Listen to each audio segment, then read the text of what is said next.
So here I am, sat playing Black Ops 4, just doing my own thing, the usual, spraying and slaying, dropping bodies left and right, winning every single gunfight, and I just can't help but think, what went wrong with Black Ops 4? The game itself was so incredibly hyped up.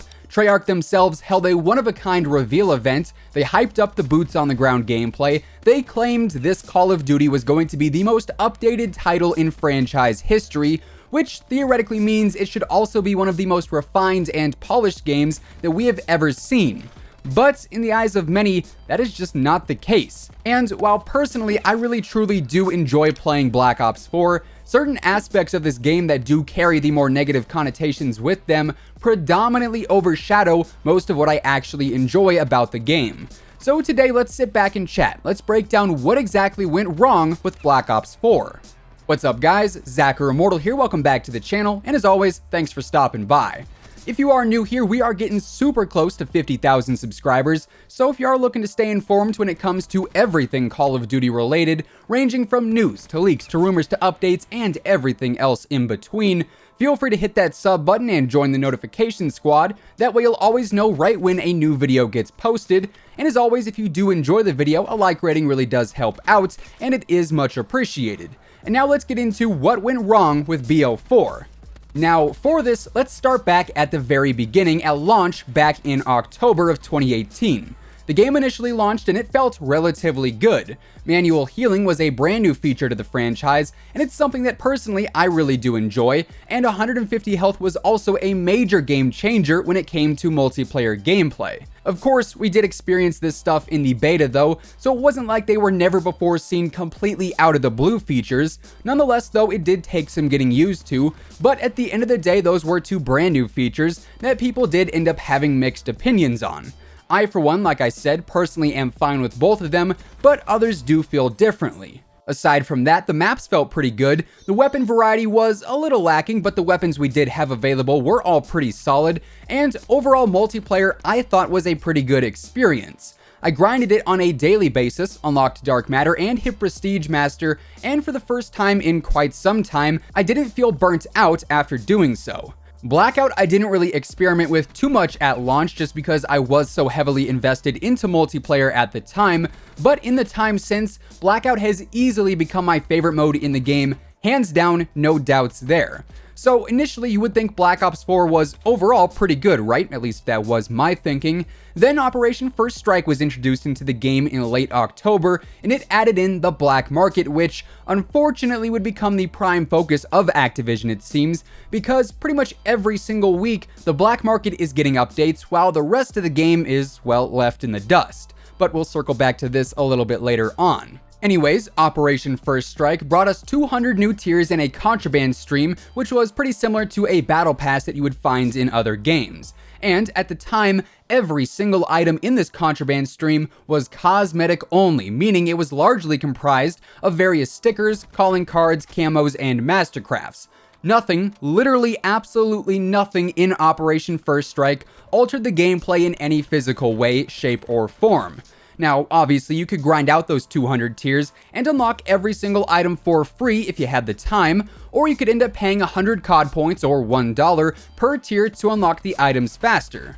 Now, this is a model you'll see in other games too, most prominently mobile games who do offer pay-to-win type scenarios, where you can end up getting the best items a little faster by paying a few extra bucks. And obviously, if a couple hundred or even a couple thousand people do that, you're going to be making a pretty solid profit as a developer. But with Operation First Strike being cosmetic only, there was really no pay-to-win argument in place, so I guess no harm, no foul. Here's the thing though, I feel like as we move closer and closer to present day, we get further and further from the ideal version of Black Ops 4.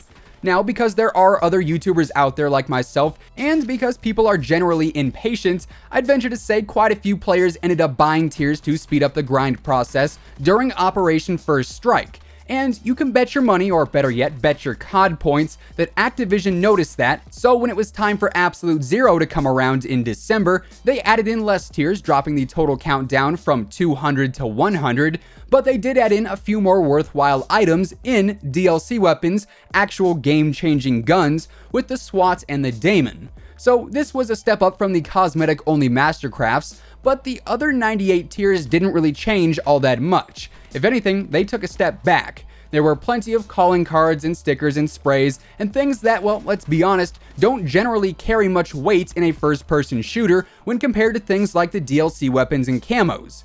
And now the item shop started featuring more and more items like camos and mastercrafts and even outfits and characters for Blackouts.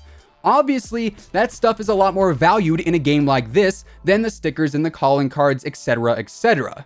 So instead of allowing players to naturally unlock these items through the tiers, more and more these items started appearing in the shop instead of the contraband stream, and this is where things first started swimming towards the deep end, if you ask me. Instead of giving players the chance to earn the best items for free and just through playing the game naturally, they were instead locked behind a paywall exclusively. Then Operation Grand Heist rolled around, and it got even worse. More and more stickers appeared in the stream, more and more calling cards and other low-value stuff comprised the vast majority of the tiers. Oh, and that same kind of filler content also then flooded the reserves, and yet again a few weeks in and a couple shop refreshes later, it was very apparent that all of the best looking content, all the cool skins and camos and things of that nature, were either going to be locked behind that exclusive paywall in Blackjack's shop, or they were going to be hidden in reserves, where your chances of finding those items get slimmer and slimmer with each new update. And here we are, essentially waiting in the deep end waters, but then Spectre Rising comes along, and this is where things just completely go off the deep end in terms of ludicrousy, as between the 50 tiers we got with Spectre Rising itself and also the 50 tiers that we got with the Days of Summer event, we got 3 new weapons, one of which was a knife reskin, yet somehow, some way, the reserves, yes, the reserves, where you have no guarantee of getting any item in any given drop, the reserves got 4 weapons. How does that math make any kind of sense? Like I said, here is where we have gone off the deep end completely. Once again, the tiers were largely comprised of filler content, and the best stuff, the game-changing DLC weapons included, was all hidden in reserves with extremely terrible odds or through the exclusive paywall in Blackjack's shop. That is so much content that could have been grindable and earnable by naturally playing the game, just tossed into the plague that is monetization. And that right there, ladies and gentlemen, is where I think Black Ops 4 went wrong. Monetization. The game itself, when you're breaking down the core multiplayer gameplay, when you're breaking down Blackout as a mode, when you're playing League play, when you're beating the zombies Easter eggs, the game itself is great, it's fun, it's replayable, but none of that is going to be what this game is remembered as, because the sole focus of the head honchos over at Activision is the black market being the golden boy of this game. Here's what I truly do not get. While the black market was not even a thing at launch, it has suddenly become the poster child for Black Ops 4 in all of the worst ways possible. And truthfully, I think that if the black market was not so heavily monetized and it was not so flooded with filler content while locking away all the best stuff behind a trash system, this game would not be failing. This game would not be seeing players leaving it on a daily basis. I see comments, I see tweets almost on a near daily basis saying, I'm bored of Black Ops 4. This is a game that I just do not enjoy anymore. And why is that? Because there is more of an emphasis on paying than there is on playing. Now, you might be asking, well, Zach, you still play the game and upload on a daily basis. Why is that? And I can tell you flat out, I personally don't think this game is as terrible as I think some people make it out to be, because I try to focus on the aspects of the game that I do truly enjoy. Blackout does have my attention nearly every single day. New modes are intriguing when they drop both in Blackout and over in multiplayer, and in general, I just stick to enjoying what I actually do find fun, but for quite a few people, myself included from time to time, the black market ruins that fun completely and utterly. So yes, Black Ops 4 started snowballing in the wrong direction with, I would say, absolute zero, and since then with each new operation, it's just been falling more and more off the deep end. And that really should not be how it works. It should be the opposite of that, in fact.